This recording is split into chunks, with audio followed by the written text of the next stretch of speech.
Nasa kote ng Bureau of Immigration ang isang pugante mula sa Japan. Miyembro umano siya ng sindikato at sangkot siya sa milyon-milyong pisong halaga ng kaso ng panloloko o yung tinatawag na fraud. Narito ang maaksyon na paghuli sa hapunayan na tinutukan ni John Consulta. Exclusive.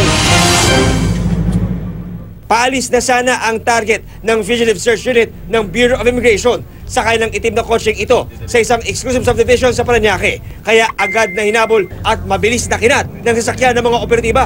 Maya-maya pa. Get down. Get Get down. out, get out. Get out. Out, out. Get down. Get down. Get down. Ma'am, sandali lang ha. Get down. Get down, get down.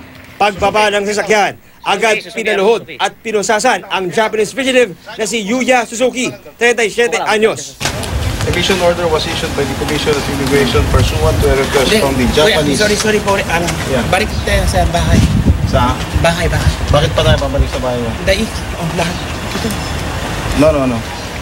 Inaresto ang dayuhan dahil sa hiling ng gobyerno ng Japan at Tokyo Metropolitan Police Department dahil miyembro umano ng isang criminal group ang suspect. At sangkot din daw sa multiple fraud cases na nagkakahalaga ng milyong-milyong piso. Request po ng Japanese Embassy as well as na-inform kami na passport had already been cancelled, meaning he is already an undocumented alien.